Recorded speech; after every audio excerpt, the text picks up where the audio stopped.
we've talked about solving equations using the addition property of equality, and with that we're able to solve equations like x minus 5 equals 7, and we simply there just add 5 to both sides and we can find our solution, which is 12. But what if we have an equation like 1/3 x equals 3? Now adding or subtracting numbers here won't help. It won't solve this equation. So we need another tool. And this is where the multiplication property of equality is going to come in handy.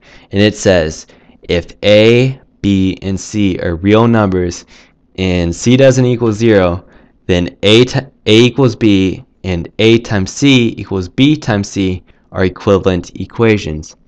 So basically, this means that we can multiply any number other than 0 to one side of an equation, and as long as we multiply by the same number on the other side of the equation, we will have an equivalent equation and the solution will not change.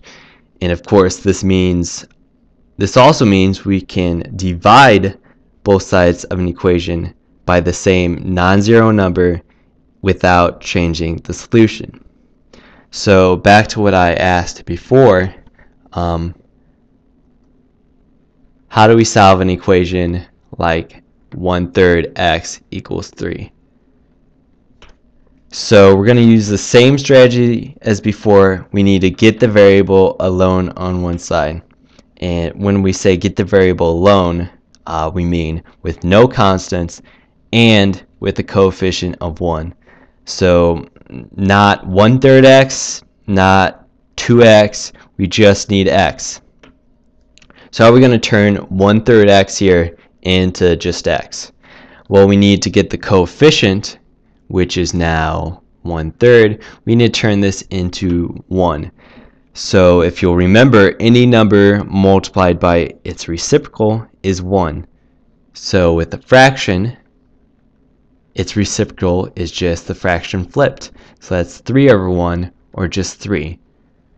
So 1/3's reciprocal is 3. That means we need to multiply the left side of the equation by 3 to get the coefficient to be 1, and the right side also to keep the sides balanced. So let's do that now.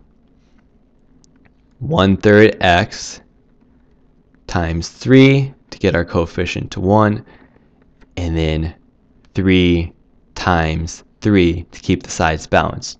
So this 3 over 3 cancels out to give us just 1x, or just x, and 3 times 3 is going to equal 9. So that's good. We've solved this equation, and you know what comes next. We need to check our solution, and we do this by replacing x up here with 9. So we'll do that. 1/3 times 9. Is that equal to 3? That's what we ask when we check our solution. So 1/3 times 9 equals 3, which is equal to 3. So yes, our solution, x equals 9, was right. Remember, when we're checking our solution, we're just looking to see if both sides of this equation match to check that our solution, in fact, does work in the equation. So you see, now we're able to use the 4 basic operators of arithmetic to manipulate equations with the goal of isolating the variable and solving the equation. So whether we're adding, subtracting, multiplying, or dividing, the same basic rule still applies. What you do to one side of an equation, you must do to the other side. So now let's do some more examples. Negative 5z equals 20. Okay, so our variable here is z, and our coefficient is negative 5. So our best bet to get this coefficient to z, well, we can either divide by negative 5, or else we can multiply it by negative 1/5. I'd rather just divide by 5 on both sides, so that's what we'll do. So we'll do negative 5z divided by negative 5 equals 20. 20 divided by negative 5. So that's going to give us just z over here on the left side, and then -4 on the right side. So we check. So we'll get -5 times -4. Is that equal to 20?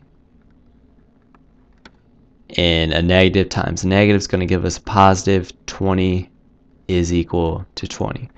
So yes, z equals -4. Next one. Y divided by 6 equals 8. Now, if you like, some people like to just write this as 1/6 y equals 8, because they just prefer to see the fraction separated from the variable instead of having the variable kind of mixed in with the fraction, right? Because there is a invisible 1 here that you don't see. But regardless, our best option here to get the coefficient to be 1 is just to multiply by 6. So we can do that now. 1/6 times y, or 1/6, yes, times y times 6 equals 8. Excuse me, 8 times 6, and then these 6's cross out to give us y equals 8 times 6, which is 48. And once again we check. 48 divided by 6 equals 8. Does it equal 8? 48 divided by 6 is 8. So yes, our solution 48 is the right one. Okay, last one.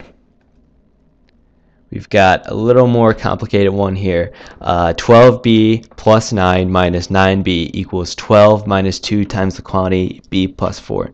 So all the other ones were pretty basic, but this one's going to require a little more thought, and we're going to have to use both the addition and multiplication properties of equality.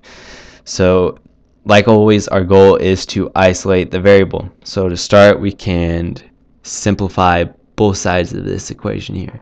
So on the left side, we're going to combine our like terms here, the b terms.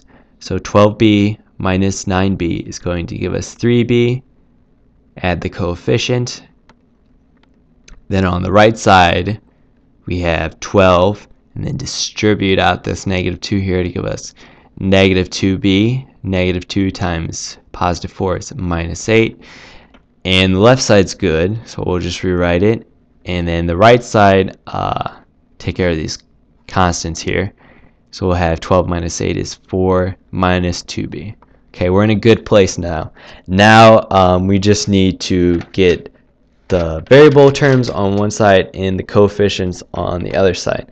So easiest way to do this is just to add 2b on both sides, and that will take care of this variable on the right and just have all the variable terms on the left. So we'll do that. 3b plus 9 plus 2b equals 4 minus 2b plus 2b. That's going to cancel out on the right over there. So we have 3b plus 2b equals 5b plus 9 equals, oh yeah, this canceled out here, equals just 4. Okay, so now we have our next step is to isolate the 5b term by just subtracting the 9 on both sides. Okay, so we do that. 5b plus 9 minus 9 equals 4 minus 9. So now these 9's cancel out. We have 5b equals -5. Okay, so you did a problem like this in the last video, and the only difference was that the coefficient on the variable term turned out to be 1 when you got to this step. So you lucked out and the solution was there right away. But now we're going to have one more step, and we're going to need to use the multiplication property, or I guess you could call it the division property, and divide by 5 here to get the coefficient to 1. So we'll divide by 5 there, and we'll get b equals -1. Okay, there you go. I'll leave it to you guys to check it, but I guess what I can say now is that with this video and what you learned with the multiplication property, you've got more tools in your arsenal to solve equations. So before we were just adding and subtracting, and now we're able to multiply and divide, and our little goal to isolate the variable. So that's all I have for this video. I'll see you guys next time.